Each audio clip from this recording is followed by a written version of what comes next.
अस्सलाम वालेकुम स्टूडेंट्स। आज हम यूनिट नंबर 3 और course code number 387 compulsory English 2, ये इसका यूनिट नंबर 3 पढ़ाने जा रहे हैं।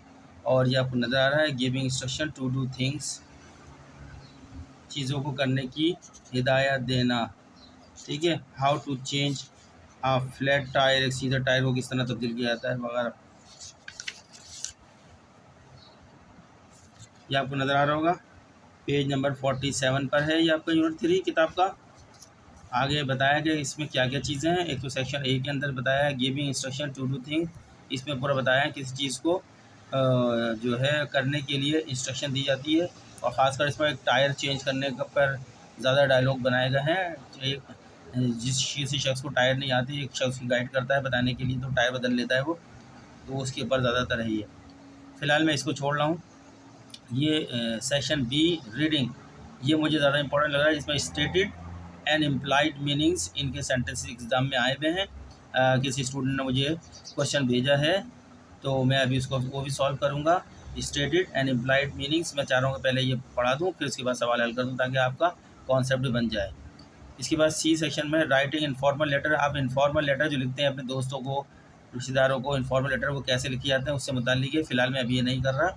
ये आपको लेटर लिखने आना चाहिए और आते होंगे कैसे लेटर लिखा जाता है, ठीक है ना। लेकिन ये स्टेटेड एंड इम्प्लाइड मीनिंग्स, इनके अंदर सेंटेंस आते हैं, वो आपको कह सकते हैं 5 सेंटेंस बनाएं स्टेटेड एंड 5 बताएं इम्प्लाइड के। एक 20 नंबर का सवाल दे सकते हैं, या दोनों को मिक्स करके सेंटेंस दे सकते हैं। चलो ये सेक्शन बी की तरफ चलते हैं आज के अंदर, क्योंकि इसके अंदर क्वेश्चन हमारे पास है, तो वो हम क्वेश्चन भी सॉल्व करेंगे। चलते हुए आपसे रिक्वेस्ट कर लेते हैं कि हमारे चैनल को सब्सक्राइब करें, लाइक करें और आगे दूसरों को भी शेयर करें, इस चैनल को चलाएँ, तो हम आपके लिए जो है ज़्यादा से ज़्यादा लेक्चर देते रहेंगे। ठीक है स्टूडेंट्स, हम देख रहे हैं कि लोग देखते तो हैं लेकिन लाइक नहीं करते, तो आपसे रिक्वेस्ट है कि आप जैसे क्लिक किया करें, लाइक तो करा करें चैनल, या तो हमारी थोड़ा सा अप्रिसिएशन हो जाती है आपकी तरफ से। हम आपके लिए इतनी मेहनत करते हैं, किताब को हम आपके लिए पढ़ा रहे हैं, तो आप भी थोड़ा सा जो है लाइक करें, शेयर करें और आगे तक इस चैनल को चलाएँ। ये सिलसिला चलता रहेगा, आप लोग पास होके जाते रहेंगे, दूसरे लोग आते रहेंगे, सब इससे इस्तेमाल हासिल करते रहेंगे चैनल से। आगे भी आप क्लास पढ़ेंगे तो हम जैसे जैसे वक्त मिलता जा रहा है, किताबें हमारे पास किसी तरीके से कोई ना कोई स्टूडेंट के जरिए से आती हैं, तो हम लेक्चर देते जा रहे हैं। चूँकि हम स्टूडेंट नहीं हैं, इसलिए हमारे पास किताबें नहीं हैं। ये किताबें स्टूडेंट को मिलती हैं, किसी न किसी स्टूडेंट के पास से आती है, तो हम आपको फ़ौरन इसका लेक्चर बना देते हैं। ये रीडिंग हम पढ़ेंगे stated and implied meanings. Stated, जब हम कोई टेक्स्ट पढ़ते हैं उसके अंदर जो कुछ लिखा होता है उसको कहते हैं स्टेटेड है, वो बयान करदा है सारा। किसी राइटर ने कुछ लिखा होता है किताब के अंदर, तो वो सारा स्टेटेड कहलाता है। कोई चीज़ आप किताब पढ़ रहे हैं, सवाल लिखा हुआ है, सब कुछ है, तो स्टेटेड है। उस स्टेटेड से अगर हम कोई ख़ास मानी निकाल लेते हैं जो उसमें लिखा नहीं होता है, लेकिन उससे इशारा मिल रहा होता है, मतलब निकल रहा है, तो वो इम्प्लाइड हो जाता है। कोई एक बात लिखी हुई है सामने, राइटर ने लिखी है किताब के अंदर बात, वो तो स्टेटेड हो गई है पॉइंट, लेकिन उस राइटर का कुछ और चीज़ों की तरफ इशारा कर रहा है, लेकिन क्लियरली मीनिंग नहीं दे रहा उसकी तरफ। लेकिन ये है कि पढ़ने वाला अपने हिसाब से उसकी मीनिंग निकाल लेगा, ये कहाँ इशारा जा रहा है, ये क्या बात हो रही है, उसको इम्प्लाइड मीनिंग्स कहते हैं। स्टेटेड इम्प्लाइड यही पढ़ेंगे सेक्शन के अंदर, ये मैंने आपको बता दिया है। चलें हम चलते हैं सेक्शन बी की तरफ। ठीक है स्टूडेंट्स, हम आ गए section B, page number 61 cover है आपकी किताब का। Section B stated and implied meaning, जैसे कि मैंने अभी बताया है, स्टेटेड जो एक राइटर अपनी किताब में लिख देता है, जो क्लियरली हर आदमी पढ़ सकता है, नज़र आता है, तो स्टेटेड होता है। लेकिन कुछ उसमें ऐसे इशारे होते हैं, कुछ ऐसी बात जो राइटर क्लियरली नहीं कहना चाह रहा होता। इसी तरह हम अखबार पढ़ते हैं, सियासतदान भी बात को क्लियर नहीं करते, और उससे पढ़ने वाले अपने अपने अपने नॉलेज के हिसाब से अपने जो चीज़ें निकालता है, तो वही इम्प्लाइड कहलाती हैं, इम्प्लाइड। ठीक है, स्टेटेड डायरेक्ट होती है, पूरी लिखने वाला डायरेक्ट लिख देता है। इम्प्लाइड जो है डायरेक्ट नहीं लिखी जाती, पढ़ने वाला उसका मफहूम अपने पास से निकालता है, क्या आगे ये इशारा किसकी तरफ है। लाइन में पढ़ते हैं, मैं आपको पढ़ूंगा भी, साथ में इसको उर्दू में बनाऊँगा, उर्दू में ट्रांसलेट करता हूँ। हो सकता है उर्दू ट्रांसलेशन के अंदर जो है वर्ड का सही चुनाव ना हो सके, लेकिन आप उसका सेंस देखिएगा, मतलब क्या कह रहा है, जो मैंने बता दिया है वही मतलब होगा। ठीक है, आ रीडिंग टैक्स यानी पढ़ने वाला मतन जो होता है, एक पढ़ने का मतन जो होता है उसको बोलते हैं रीडिंग टेक्स्ट। मतन टेक्स्ट को बोलते हैं उर्दू में, और रीडिंग माने पढ़ने वाला, एक पढ़ने वाला मतन। ठीक है, no matter how simple and short it is usually have two types of messages और मीनिंग। मैसेजेस बोले meanings, direct and indirect. Direct आपका स्टेटेड होता है, इनडायरेक्ट आपका इम्प्लाइड होता है। यही बता देता हूँ आपको, फुल स्टॉप। मतलब कहने का ये कि एक पढ़ने का मतन, चाहे वो कितना ही आसान और मुख्तसर क्यों ना हो, आम तौर पर दो किस्म के पैगाम यानी मानी रखता है। बराह रास्त यानी डायरेक्ट, जो हमने बताया आपको डायरेक्ट, और गैर मुस्तकीम यानी बिला वास्ता, यानी गैर मुस्तकीम माने बराह रास्त, और इनडायरेक्ट गैर मुस्तकीम बोलते हैं, ये डायरेक्ट नहीं होता।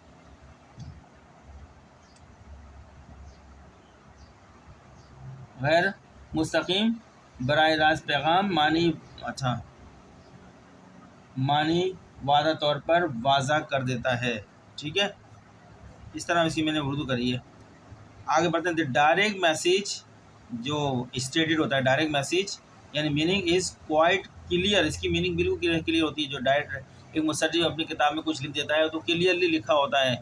ठीक है, डायरेक्ट मैसेज बोलने या मीनिंग इज़ क्वाइट क्लियर होती है, जिसकी बिल्कुल वाज़ा मीनिंग होती है।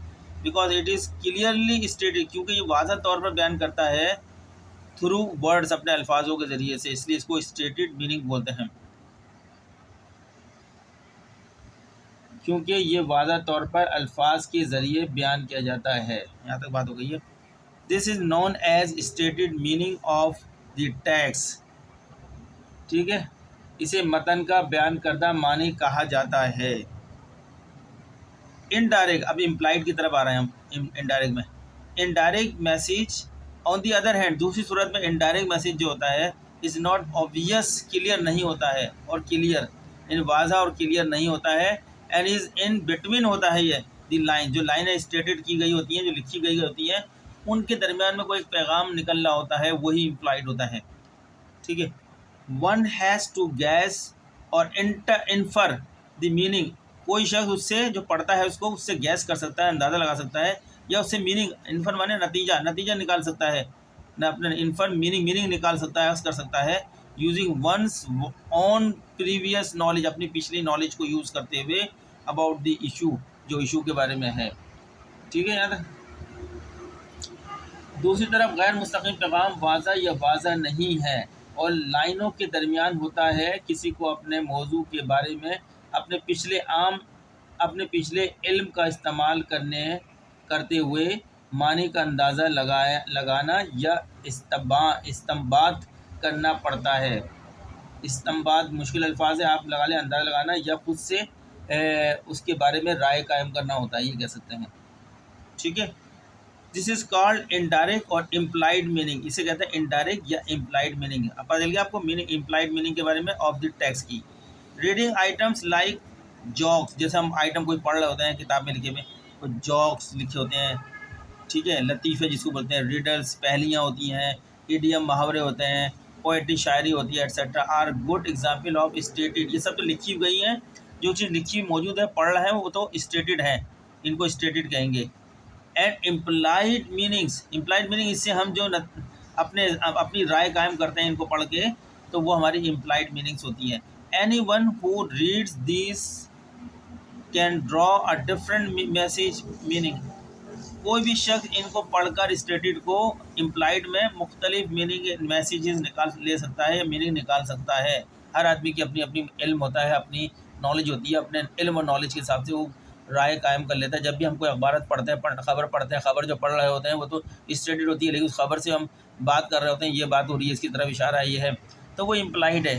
तो स्टूडेंट्स, मैंने काफ़ी आसान अल्फाज में आपको बयान कर दिया है इम्प्लाइड, स्टेटेड एंड इम्प्लाइड। क्योंकि मैंने इसका क्वेश्चन हल करना है, फिर मैं अगर डायरेक्ट क्वेश्चन आपके सामने हल करूँगा तो आपको समझ में जाएगा स्टेटेड एंड इम्प्लाइड मीनिंग्स क्या होती हैं।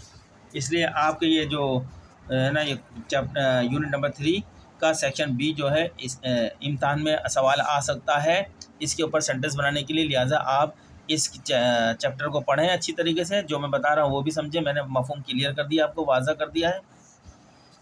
Late us consider the following example to make our point clear. हम अपने नुक्ते नज़र को क्लियर करने के लिए, अपने पॉइंट को क्लियर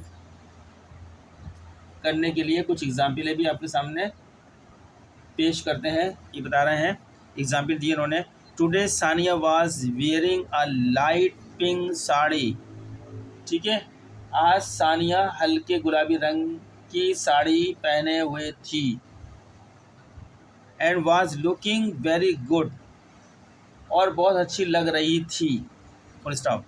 शी इज़ टॉल, वो लंबी, एंड डार्क, वो लंबी और गोरी, एंड डार्क, डार्क जो होता है डार्क गोरी थी।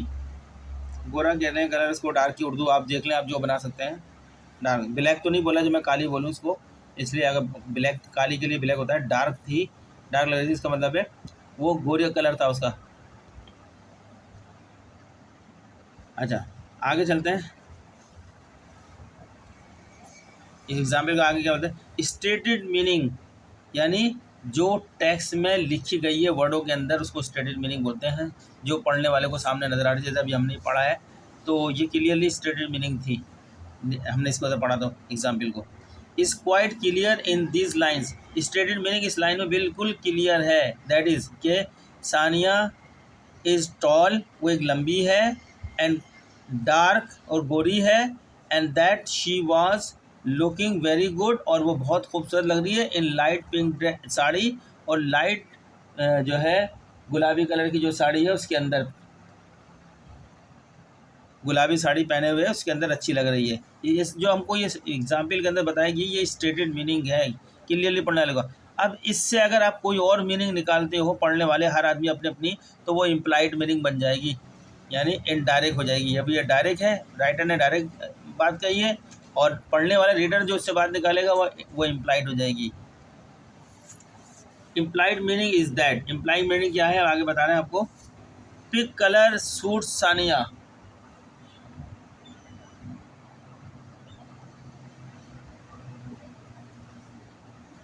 Pink colour suit Sania. अब ये पढ़ने वाले अपनी जो है मीनिंग निकाल रहे हैं इसको पढ़ने के बाद। तो ये कहते हैं कि गुलाबी रंग सानिया पर फिट है। पिंक कलर सूट सानिया, एक पढ़ने वाले ने देखा है कलर का, हाँ सूट कर रहा है, या किसी ने देखा वॉच नज़रों से देखा, हाँ pink colour is suit Sania, तो क्या है इम्प्लाइड मीनिंग है। एक और देखो example, sari suits tall ladies, sari जो है लंबे कद की साड़ी लंबी औरतों को सूट करती है। तो ये किसी ने मीनिंग निकाली, उसको अपने अलग अलग मीनिंग, ये सब क्या है इम्प्लाइड मीनिंग है। इसी तरह usually Sania doesn't look as good, आमतौर पर सानिया इतनी अच्छी नहीं लगती जितनी इस साड़ी के अंदर पिंक कलर में लग रही थी, इसलिए यूजुअली आम Sonia doesn't look so good, इतनी अच्छी नहीं लगती। निकालने वाले ने अपनी मीनिंग निकाली है, तो इम्प्लाइड मीनिंग है। इसी तरह light colour suit dark people, हल्के रंग गोरे लोगों को सूट करते हैं। लाइट कलर सूट करते हैं किसको, डार्क पीपल, डार्क पीपल गोरे लोगों को सूट करते हैं। तो ये क्या है, ये एक स्टेटमेंट था कि जो स्टेटेड था, टुडे सानिया वाज वियरिंग, ऊपर एग्जाम्पल के अंदर today Sania was wearing a light pink sari and was looking very good, full stop, she is tall and dark. एक स्टेटेड मीनिंग थी जिसकी इम्प्लाइड मीनिंग में 1 2 3 4 सेंटेंसेस आपके सामने रखे गए हैं, जो रीडर ने, पढ़ने वाले ने उस स्टेटेड मीनिंग से ये निकाले हैं मतलब। और जो स्टेटेड मीनिंग होती है वो ऐसे ज्यों की त्यों जैसी बयान की गई थी वैसी ही होती है, उससे कोई नतीजा किया जाता है, क्योंकि ऑथर ने उसको क्लियरली अपना वाज़ा तौर पर लिखा होता है। लेकिन ये वाज़ा नहीं होती इम्प्लाइड मीनिंग, हर एक के अपने अपने राय के मुताबिक, अपने इल्म के मुताबिक, पिछले इल्म के मुताबिक जो है होती है। Did you notice how many different meanings can be gas या indirect from the text of even 2 sentences? Let us have one more example. चलें, तो इसके अंदर जो बताई है बात को उसको बयान कर देते कि आपने नोट किया कि 2 जुमलों के मतन यानी टेक्स्ट से भी कितनी मुख्तलिफ मानी या अंदाज़ा किया जा सकता है। आइए एक और मिसाल लेते हैं, चलें एक और मिसाल लेते हैं कि हमने कितने मुख्तलिफ अंदाजे लगाए गए उससे। 2 सेंटेंस थे, एक यहाँ फुल स्टॉप हो गया एग्जाम्पल में, दूसरा आगे she is tall and dark, दूसरा जुमला। एक 2 सेंटेंस के अंदर उन्होंने कितने 1 2 3 4 माने अक्स कर लिए, यही इम्प्लाइड है, और वो जो बयान किए गए थे वो स्टेटेड थे। चलें और एग्जाम्पल लेते हैं। I was ready to go with Shazia but I was ready to go with Shazia. I was ready to go with Shazia, but on seeing Faiza with her, I dropped my program. ठीक है, मैं शाजिया के साथ जाने के लिए तैयार था, लेकिन फ़ायज़ा को देखकर मैंने अपना प्रोग्राम तब्दील कर दिया। ठीक है स्टूडेंट, ये है मैं शाजिया के साथ जाने के लिए तैयार था, लेकिन फ़ायज़ा को देखकर मैंने अपना प्रोग्राम ड्रॉप कर दिया, ख़त्म कर दिया, टाल दी। ये तो एक स्टेटेड दी गई है, ये तो बयान किया गया है ऑथर ने, एक ही सेंटेंस है, इसको बयान कर दिया इसके अंदर बात को। अब जो रीडर है, जो जिस अपने इल्म के मुताबिक जो है इससे जो है मुख्तलिफ मीनिंग्स अक्स करेगा, मैसेज लेगा इससे।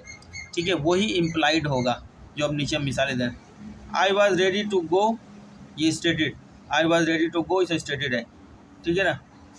आई am on good terms with Shazia मेरे अच्छे ताल्लुकात हैं, ये इम्प्लाइड है। शाजिया के साथ मेरे अच्छे ताल्लुकात, ये इसके अंदर सेंटेंस में बयान नहीं किएगा, लेकिन उसे मतलब खुद निकाला उसने। I don't like the company of Faiza, अब फ़ायज़ा को देख के उसने ड्रॉप कर दिया था एग्जाम्पल में अपना प्रोग्राम को, तो वो पढ़ने वाला क्या मतलब निकाल रहा है कि I don't like the company of Faiza के साथ जो है दोस्ती जो है मुझे पसंद नहीं है, ये इम्प्लाइड है, यानी लिखा हुआ नहीं है, लेकिन ये उसकी मीनिंग निकाली जा रही है, उसकी बातों से, उसके इशारे से निकल रही है। पेज नंबर 62 पर आ गए, नेक्स्ट पेज पे आगे पढ़ते हैं। From the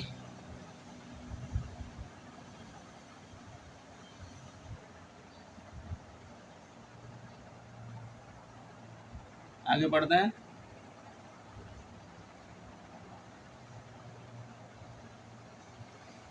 from the above example you might now understand, ऊपर की मिसाल से आप समझ गए होंगे अब व्हाट डू वी मीन, हमारा क्या मतलब है, बाय स्टेटेड से एंड इम्प्लाइड मीनिंग से। ऊपर जो बातें हुई हैं, हमने डिस्कशन हुई है, इससे आपको समझ में आ गया होगा। इम्प्लाई हमारा जो यानी किताब बता रही है कि हमारा जो मकसद है आपको स्टेटेड मीनिंग के बारे में और इम्प्लाइड मीनिंग के बारे में वो आप समझ गए होंगे। Stated is the direct meaning, stated direct meaning होती है जो ऑथर लिखता है अपने क्लियरली अपने अल्फाजों के अंदर, वेरे जबकि इम्प्लाइड इज़ द इनडायरेक्ट और हिडन मीनिंग। इम्प्लाइड जो इनडायरेक्ट होती है, यह छुपी हुई मीनिंग होती है जो रीडर अपने इल्म के मुताबिक, अपनी पिछले मालूमात के मुताबिक, इल्म के मुताबिक वो अक्स करता है उससे meaning.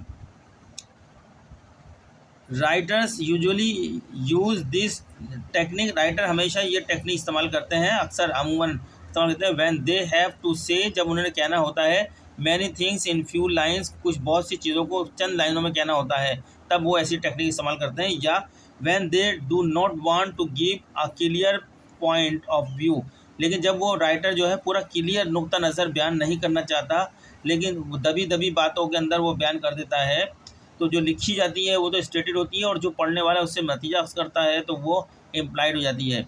And want the readers, reader से चाहता है टू गैस करे वो, and give a meaning of their own to the text, और अपनी मालूमात, अपनी नॉलेज के मुताबिक उससे मीनिंग अर्ज करे जिस तरह वो इशारा कर रहा है।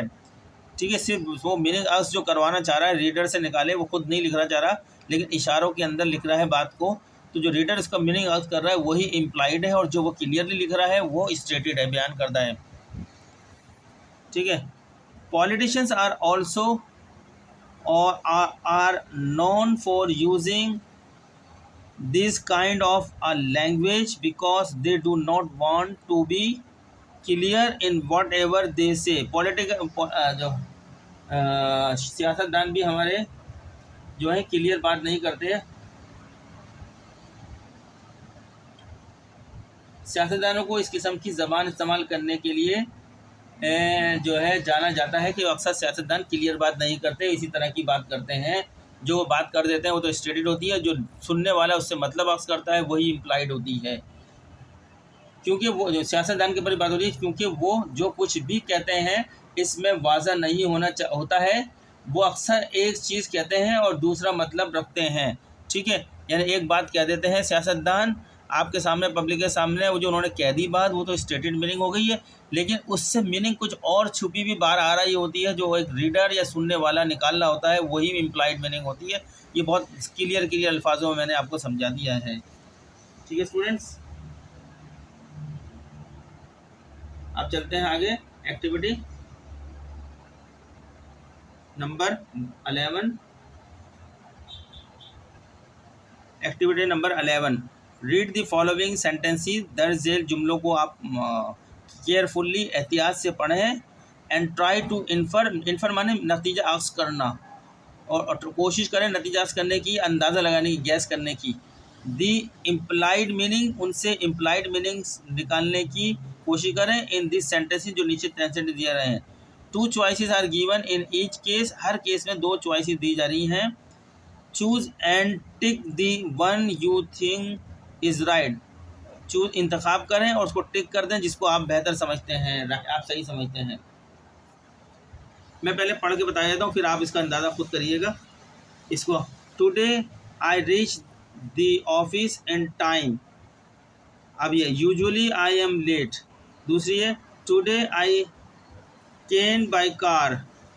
ठीक है, तो मुझे ये इम्प्लाइड यूजुअली लग रही है, यूजुअली, क्योंकि इस today I reach the office in time, आज मैं वक्त पर दफ्तर पहुंच गया। अब ए और बी में कहा गया है आमतौर पर मैं देर से ऑफिस पहुंचता हूं। यूजुअली आई एम लेट, मैं देर से जाता हूं, यानी देर हो जाती है मुझे अक्सर। और टुडे आज के लिए और आज मैं कार से आया था। ठीक है ना, बाय कार, ये लिखा है केम, CAME केम।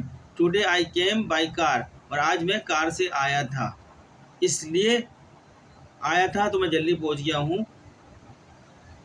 ये मीनिंग आपने निकालनी है इसके अंदर, मैं यहाँ छोड़ रहा हूँ, मतलब बता दिया मैंने आपको। आपने देखना है इसके अंदर इम्प्लाइड है या ये है। आपको पता है स्टेटेड मीनिंग वो होती है जो राइटर क्लियरली आपके सामने लिख देता है, वो तो क्लियर होती है। उससे जो मीनिंग आउट की जाती है पढ़ने वाला, वो इम्प्लाइड होती है। अभी 2 दे रहे हैं, इससे आपने निकाली है खुद ही। It was number 2, it was strange that Sara was shouting off at their colleagues होता है, COLLEAGUES, मुझसे पढ़ने मुश्किल होती है नज़रें कमज़ोर होने की वजह से। चश्मा नहीं है इस वक्त मेरे पास, बगैर चश्मे के पढ़ रहा हूँ। इसका मतलब ये है कि अजीब बात थी कि सारा अपने साथियों पर चीख रही थी। अजीब बात थी, स्ट्रेंज माने अजीब बात, इट वाज स्ट्रेंज, अजीब बात थी कि सारा वाज शाउटिंग, चिल्ला रही थी। शाउटिंग माने चिल्लाना, एट हर कुलीग, अपने साथियों पर। अब ये तो अब क्या स्टेटमेंट आ गया। अब इससे आपने निकालना है, ए और बी के अंदर आपको दिया है सारा is not on good terms, यानी इससे आप निकालना है उसके ताल्लुकात अच्छे नहीं है जब भी चीख रही थी। विद हर कुलीग्स के साथ अपने ताल्लुकात अच्छे नहीं है जब इन पर चीख रही है। आप सारा नर्वस, सारा नेवर शाउट, वो कभी नहीं चीखती। ये 2 हैं, आप इसको आसानी से मीनिंग खुद निकालिएगा जो भी निकालना चाहते हैं, मैंने मतलब बता दिया। अच्छा, क्योंकि आपका इम्तहान आ रहा है, अब आप अपना मीनिंग, मैं आपका सब किताब पढ़ा रहा हूँ, आप अपना मीनिंग निकालना शुरू करें, अपनी कोशिश करें इम्तहान समझ के। Number 3, whenever I go to Jeena supermarket. ठीक है, जब भी मैं जीना सुपर मार्केट जाता हूँ, यहाँ तक बात हो गई। I take chicken corn soup, मैं चिकन कॉर्न सूप लेता हूँ। ये तो आपके यहाँ स्टेटेड फैक्ट्स आ गई है। अब 2 बातें दी जा रही हैं, या इसमें इसका भी मैं तर्जुमा बताया था आपको। I often go to Jeena super, मैं अक्सर जीना सुपर जाता हूँ। दूसरी, I like chicken corn soup, मुझे चिकन कॉर्न सूप पसंद है। ये दोनों बातें अलग अलग आई हैं, इम्प्लाइड हैं, दोनों ही बातें इम्प्लाइड लग रही हैं। आप इसमें से जो अच्छी लगती है वो निकाल लें, अपने हिसाब से आंस कर लें। ज़रूरी नहीं कि आप ये लें या ए लें या बी लें, ये बातें सारी आपके सामने इम्प्लाइड सेंटेंस ही रखे जा रहे हैं, इसमें स्टेटेड सेंटेंस नहीं दे रहे ए बी के अंदर। हो सकता है कोई दे भी दें आगे। माई फ्रेंड क्लाइंब अप, चढ़ना ऊपर, क्लाइंब अप माने चढ़ना, दी माउंटेन, पहाड़ी के ऊपर चढ़ा। दो अगर चाह इट वॉज़ वेरी रिस्की, मेरा दोस्त पहाड़ पर चढ़ गया, हालांकि ये बहुत ख़तरनाक था, रिस्की था ना। अब इसमें 2 दिए ए और B. My friend is an adventure, my friend एक एडवेंचर है, ये लिखा नहीं है इसके अंदर लेकिन मीनिंग अक्स की गई है। दूसरा, the mountain was not very high, दूसरी मीनिंग ली पहाड़ी जो है, पहाड़ी जो है बहुत ऊंची नहीं थी, पहाड़ी वाज द माउंटेन वाज नहीं थी, नॉट वेरी हाई बहुत ऊंची नहीं थी, या पहाड़ बोल रहे हैं या पहाड़ी बोल रहे हैं जो भी, ठीक है। लास्ट 5 नंबर, एक्टिविटी नंबर 11 का, दी थीव यानी चोर did not forget to remove और वाइप आउट हिज फुटप्रिंट्स, चोर ने अपने फुटप्रिंट हटाने या साफ करने के लिए नहीं भूला नहीं। अब इसके अंदर ये स्टेटमेंट है, अब इसके अंदर दो दे दिया आपको। The thief had bad a lot of time, had a lot of time यानी चोर के पास बहुत वक्त था, जब भी तो उसने सारे अपने निशाने साफ कर दिए हैं, या आपने इम्प्लाइड मीनिंग ले रहे हैं।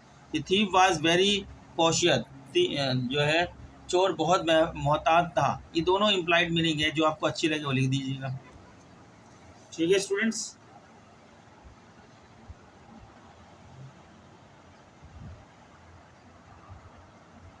मैं आंसर के मुताबिक जो है मैं अपने आंसर दूँ तो मैं अपना लाइक कर रहा हूँ। ये today I reach the office in time, आज मैं ऑफिस वक्त पर पहुँच गया हूँ, तो मैं इसको पसंद मैं अपनी राय इस पर दे रहा हूँ। यूजुअली आई एम लेट, मैं अक्सर मैं लेट पर होता हूँ, लेकिन आज मैं जल्दी पहुँच गया हूँ, ये मैंने आज किया है, ये इम्प्लाइड, मैंने एक आंसर दे दिया, मेरा आंसर ये हो गया, आप चाहे तो ये ले लें, ठीक है। इसी तरीके से मैं answer, it was strange that Sara was shouting at her college, ये एक अजीब बात थी कि सारा अपने साथी पर चीख रही थी, तो मैंने इसका आंसर यहाँ पर मैंने ए समझ लिया, सारा is not on good terms with her colleagues, उसके अच्छे ताल्लुकात नहीं है अपने कुलीग के साथ, इसलिए तो चीख रही थी, तो मैंने अपना ही लगा लिया, आप ये ले सकते, सारा नेवर शाउट्स, कभी शाउट नहीं कर सकती, लेकिन चीख रही थी, इसको देखकर मैंने तो आंसर लगाया है कि उसके साथ ताल्लुकात अच्छे नहीं हैं, ठीक है। Whenever I go to Jeena supermarket I take chicken corn soup, जब कभी मैं जीना सुपर मार्केट जाता हूँ तो मैं वहाँ से चिकन कॉर्न सूप लेता हूँ, ठीक है ना। I often go to Jeena supermarket, ठीक है, तो मैंने यहाँ पे और I like chicken corn soup, मैं इसको इसलिए नहीं कर रहा कि मैं कहीं से भी ले सकता हूँ, लेकिन मैं जब जीना सुपर मार्केट जाता हूँ तो वहाँ से कॉर्न सूप लेता हूँ, तो मैंने इसलिए कहा मैं अक्सर जाता रहता हूँ, जब भी तो कॉर्न सूप लेता हूँ, मैंने यहाँ आई ऑफन को लाइक करा है, ए को जो है टिक मार करा है, I often go to Jeena supermarket, आप अपने हिसाब से कर लें, ये मेरा आंसर है। My friend climb up the mountain दो इट वॉज वेरी रिस्की, ठीक है, मेरा दौड़ जो है पहाड़ी पर चढ़ गया, जबकि अगर चाह ये बहुत ज़्यादा ख़तरनाक थी, तो मैं इसको जो है ले लेता हूँ यहाँ पे, माई friend is an adventure, adventure है, जब भी तो ख़तरनाक चीज़ों पे एडवेंचर चलते, मैंने इसकी मीनिंग एडवेंचर लगा ली कि मेरा दोस्त एडवेंचर था, एडवेंचर है, ठीक है। ये नहीं लगाया था mountain was not very high, ये तो मैं जाऊँगा तो पता चलेगा ना ऊंची है नीची है, लेकिन एडवेंचर तो बड़ी ऊंची पे भी चले जाते हैं उनके लिए, इसलिए मैंने लगा लिया, ये मैंने ए आंसर दे दिया। बी में देखता हूँ, the thief did not forgot to remove और wipe out the footprint, thief जो है ने वो भूला नहीं है कि अपने निशाना को जो है फुटप्रिंट को साफ करने से भूला नहीं है, उसके बाद तो यहाँ पे दिया है the thief had a lot of time, team के बहुत ज़्यादा टाइम है, थीव वाज वेरी कॉशियस, बहुत होशियार था, ठीक है, ये मैं इसको लगा रहा हूँ, जब होशियारी से सारे काम होते हैं ना, लॉट ऑफ टाइम में भी बहुत सारे लोग भूल जाते हैं, लेकिन होशियार था इसलिए उसने होशियारी से ही सारी चीज़ों को रिमूव कर दिया कि पुलिस ना पकड़ पाए, तो मेरा आंसर यहाँ पे 5 में बी है, सब में ए है, 4 में भी है, 3 में भी है, 2 में भी मेरा आंसर ए है और 1 में भी है। अब आप अपने आंसर देखिए, अपनी राय, क्योंकि इम्प्लाइड में हर आदमी अपने नॉलेज से ज़्यादा मीनिंग रखता है। तो स्टूडेंट्स बस अब मैंने इतना बता दिया है आपको, ये यूनिट काफ़ी है। अब मैं एक क्वेश्चन जो है किसी स्टूडेंट ने भेजा था मुझे क्वेश्चंस, मैंने हैंड राइटिंग के अंदर लिखा उस क्वेश्चन को, फिर आपके सामने सॉल्व करके करा है, तो अभी मैं दिखा देता हूँ इसी चैप्टर का सॉल्व हुआ क्वेश्चन। तो स्टूडेंट ये बताया है, उसने लिखा है ऑटम 2022 के पेपर में क्वेश्चन आया है, और क्वेश्चन नंबर 3 है, हमारा तो कोर्स चल रहा है कोड 387 का है, और ये जो क्वेश्चन आया है ऑटम 2022 के पेपर के अंदर क्वेश्चन नंबर 3 पर है। ये यूनिट 3 जो मैंने अभी पढ़ा था सेक्शन बी, अभी मैंने आपको पढ़ कर सुनाया। यूनिट 3 और सेक्शन बी से लिया गया है। क्वेश्चन पढ़ते हैं। क्वेश्चन जो भेजा उन्होंने लिख के, मेरे पास पेपर नहीं है लेकिन जो उन्होंने मुझे कमेंट्स में क्वेश्चन लिख के भेजा वो इस तरह लिखा है। Difference between stated and implied meaning, यानी बयान करदा और ज़मनी मानी के दरमियान फ़र्क बयान करें। ठीक है। Elaborate with the help of the example, मिसाल की मदद से वजाहत करें। ये सवाल है आपका। ठीक है। मैंने आसानी के लिए, वक्त बचाने के लिए, क्योंकि मैं पढ़ा रहा था लंबा हो जाता है, इसको भी पढ़ा करूँगा तो बहुत टाइम लग जाएगा। मैंने यहाँ सॉल्व कर लिया, फिर सॉल्यूशन करा। आप इम्तान में सॉल्यूशन लिखेंगे क्वेश्चन के। ये उर्दू में आपकी, ये इम्तान में लिखिएगा, ये मैंने आपकी आसानी के लिए समझने के लिए लिखी है। ये सवाल की उर्दू यह है कि बयान करदा माने स्टेटेड, ये स्टेटेड माने बयान करदा, और ज़मनी माने इम्प्लाइड। मीनिंग के दरमियान फ़र्क बयान करें। ठीक है। मिसाल की मदद से वजाहत करें। इलेबरेट माने वजाहत करना होता है। With the help of example, मिसालों की मदद से वजाहत करें। इसकी मैंने ट्रांसलेशन कर दी। सॉल्यूशन करते वक्त मैंने पहले लिखा स्टेटेड वर्स माने फ़र्क, वर्सेस इम्प्लाइड मीनिंग, यानी बयान करदा और ज़मनी मीनिंग के अंदर फ़र्क। बयान करदा यानी स्टेटेड, और ज़मनी यानी इम्प्लाइड मानी के दरमियान फ़र्क, ये बयान करदा। अब बयान स्टेटेड मीनिंग यानी बयान करदा मीनिंग मानी जो होती हैं, is explicitly express in the text. ठीक है। इट इज़, पहले मैं पढ़ देता हूँ पूरा आंसर, फिर उर्दू बताता हूँ ताकि बताएं। It's what the author directly tells you, आपको समझ में आ रहा होगा चूँकि मैंने अभी टॉपिक समझाया है। जिसे ऑथर जो मुसन्निफ डायरेक्टली लिखता है, क्लियरली लिखता है वजाहत के साथ। For example, the cat is sitting on the mat, यानी बिल्ली जो है चटाई पर बैठी है। ये ऑथर ने लिख दिया है कि ये बात लिख दी, the cat is sitting on the mat. तो क्लियरली हमने कहा जो ऑथर लिख देता है वजाहत के साथ अपनी ओरिजिनल बात, जो उसे वर्ड लिख अपने वर्डों में बयान कर देता है, वही तो स्टेटेड होती है, बयान करदा कहलाती है। उससे जो मानी अक्स करते हैं पढ़ने वाला अपने, जो इसमें लिखा नहीं होता लेकिन इशारों की तरफ इशारे होते हैं, तो वो इम्प्लाइड कहलाते हैं। फिलहाल हमें अभी मीनिंग जानना है, stated meaning. The cat is sitting on the mat, बिल्ली जो है चटाई पर बैठी है। मैट चटाई को बोलते हैं, सिटिंग माने बैठी है, ऑन द चैट।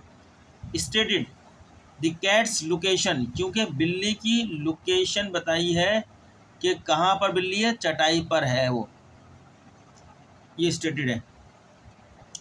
अब इम्प्लाइड मीनिंग, अब इसी जुमले से क्या मतलब निकाले जाएंगे पढ़ने वाले, वो इम्प्लाइड मीनिंग होगी। Implied is something that is suggested और हिंटेड, इशारा दिया गया है, तजवीज़ दी गई है। सजेस्टेड और हिंटेड, हिंट माने इशारा, hinted at, but not directly stated, लेकिन उस जो आपने माने निकालने हैं वो डायरेक्टली स्टेटेड नहीं है, लेकिन हम उससे जो माने निकाल रहे हैं वो उसकी सजेशन या हिंट से हमें पता चल रहा है। It requires the reader to infer और रिड्यूस, रीडर जो पढ़ने वाला है वो अपनी नॉलेज, अपने इल्म से उसका मतलब निकाले। ठीक है। The meaning based on context and clues with in the text. For example, जो टेक्स्ट के अंदर बाद कॉन्टेक्स्ट दिए गए हैं उसके हवाले से मीनिंग जो निकालता है वही तो इम्प्लाइड होती है। The cat is sitting on the mat, ये मैट, यहाँ तक तो आपकी बात हो गई, जो है स्टेटेड है। ये आगे चलना है। लुकिंग वेरी कंटेंट, बहुत खुश लग रही, बहुत मुतमईन लग रही है। कंटेंट माने मुतमईन, लुकिंग नज़र आ रही है, वेरी कंटेंट। ये आपने, ये स्टेटमेंट में नहीं है, राइटर ने नहीं लिखा, लेकिन आप मतलब निकालना है मुतमईन। Implied the cat is probably गालबन कंफर्टेबल होगी, यानी कंफर्टेबल इसको आरामदेह होगी, एंड हैप्पी और खुश होगी जैसे बैठी। तो ये मतलब निकाल लिया उसने, जो मतलब निकाला गया है कंफर्टेबल एंड हैप्पी, तो ये यही तो इम्प्लाइड है। ये तो बयान नहीं किया गया लेकिन ये उससे मतलब निकाला गया है। जब एक चीज़ बिल्ली चटाई पे बैठी है तो लाजमी वो कंफर्टेबल भी होगी, तो मज़ा आ रहा होगा, और हैप्पी भी होगी, चटाई पे बैठ गए बनिस्बत ज़रा पत्थरों पे बैठे। एनर एग्जाम्पल, एक और example, the sky is dark and cloudy, बादल जो है छाए हुए, अंधेरा छाया हुआ बादलों पे, और क्लाउडी है पूरे छाए हुए हैं बादल। डार्क माने अंधेरा छाया हुआ है, एंड क्लाउडी बादल ही बादल हैं। तो ये स्टेटेड है, जो बयान किया गया स्टेटेड है। द वेदर कंडीशन, ये वेदर कंडीशन बताई गई है, तो ये स्टेटेड है। अब इससे जो हम नतीजा निकालेंगे कि ऐसी कंडीशन में जो वेदर कंडीशन हमारे सामने आई है क्या हो सकता है, हमें रीडर निकालना है, इम्प्लाइड है होगी। इट माइट रेन सुन, शायद जल्दी बारिश हो जाए। ये हमारा मतलब इसमें नहीं है, जो मतलब निकाला है रीडर ने वो है इम्प्लाइड। बार बार मैं क्वेश्चन का आंसर है जो मैंने आपके साथ पढ़ा, आप यही आंसर दे दीजिएगा, अगर इम्तहान में आ जाए याद कर लें। चलें स्टूडेंट, उर्दू देख लें इसकी। बयान करदा इन शॉर्ट का एक मरतबा मैं आपको इन शॉर्ट में फिर पढ़ता हूँ। In short stated meaning is directly express while implied meaning is something you need to figure out based on the context and clues provided. इसमें बता रहे हैं मुख्तसर में कि स्टेटेड मीनिंग वो होती है जो राइटर लिखने वाला जो मुसन्निफ होता है जो लिख देता है अपने अल्फाजों में वर्डों के अंदर, वही स्टेटेड मीनिंग होती है। और पढ़ने वाला उससे उसमें जो कुछ इशारे आ रहे होते हैं, कुछ चीज़ें मिल रही होती हैं, उस इशारों की मदद से पढ़ने वाला अपने नताइज हासिल करता है, अपनी राय में अपने नताइज हासिल करता है, तो उसको बोलते हैं इम्प्लाइड मीनिंग। 10 आदमी पढ़ेंगे तो 10 मीनिंग अलग अलग आएगी। अब मैंने जो कुछ पढ़ा है अभी अंग्रेज़ी में जवाब लिखा है आपका, इसको उर्दू में भी आपके सामने रख देता हूँ, ठीक है। पढ़ तो दिया। बयान करदा और ज़मनी मानी के दरमियान फ़र्क के ऊपर मैंने लिखी हेडिंग। बयान करदा यानी स्टेटेड, मानी मतन में वतन टेक्स्ट होता है में वाज़ा तौर पर जाहिर किया जाता है। ये वही है जो मुसन्निफ बराह रास्त आपको बताता है। मिसाल के तौर पर मुसन्निफ बता रहा है बिल्ली चटाई पर बैठी है, इसको बयान करता है यानी स्टेटेड कहेंगे, भी इसमें बिल्ली की जगह बताई गई है चटाई। ज़मनी जो है आपके ज़मनी मानी जो होते हैं ये वो होते हैं जो मुसन्निफ जो है नहीं बताता आपको वो अपने स्टेटमेंट में, लेकिन आप उससे मानी खुद अख्ज़ कर लेते हैं। मानी ज़मनी मानी कुछ ऐसे होते हैं जो तजवीज़ किए जाते हैं या इशारा किया जाता है, लेकिन बराह रास्त बयान नहीं किए जाते।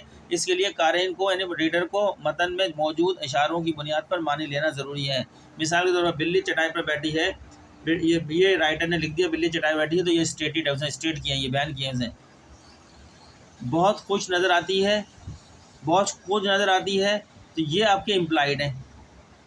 बिल्ली चटाई पर बैठी है तो ये स्टेटेड है, लेकिन इससे अंदाज़ा लगाया उसने मीनिंग, तो बहुत खुश नज़र आती है चटाई पर बैठी हुई, तो वो इम्प्लाइड है। इसी तरह ज़मनी में क्या, बिल्ली शायद आरामदेह और खुश हो, चटाई बैठी हुई बिल्ली आरामदेह और खुश हो, ये आपके इम्प्लाइड यानी ज़मनी है।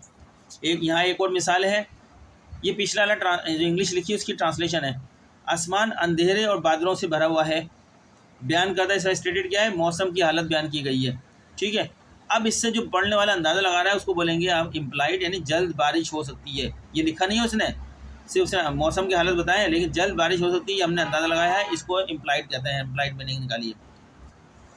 मुख्तसर में बयान करदा मानी बराह रास्त ज़ाहिर किए जाते हैं, जबकि ज़मनी मानी वो कुछ है जो आपको फराम करदा इशारों की बुनियाद पर जानने की ज़रूरत है, ठीक है स्टूडेंट्स। मिलते हैं नेक्स्ट लेक्चर में, तब तक के लिए अल्लाह हाफिज़। आप स्टडी करें इम्तहान पास करने के लिए, और भी चैनल को देखें जहाँ से अच्छे आपको नज़र आएँ लेक्चर, उन लेक्चरों को देखें और अपने इम्तहान की तैयारी करें। मैं तो आहिस्ता आहिस्ता आपको पढ़ाता रहूँगा, मैंने पूरा कोर्स ख़त्म करवाना है। आने वाले लोग स्टूडेंट्स हैं वो भी इस्तेफ़ादा हासिल कर सकते हैं। आप लोगों से रिक्वेस्ट है कि आप लाइक भी करें चैनल को, सब्सक्राइब भी करें, आगे दूसरे लोगों को भी शेयर करें, ज़्यादा से ज़्यादा लोग इसका फ़ायदा उठाएँ चैनल का। तब तक के लिए अल्लाह हाफिज़। एक और क्वेश्चन हमारे स्टूडेंट ने दिया हुआ है, वो हम नेक्स्ट लेक्चर में आएंगे। पहले उसका टॉपिक को पढ़ाएंगे आपको, उसके बाद उसका क्वेश्चन का जवाब देंगे ताकि आपको बासानी समझ में आ जाए।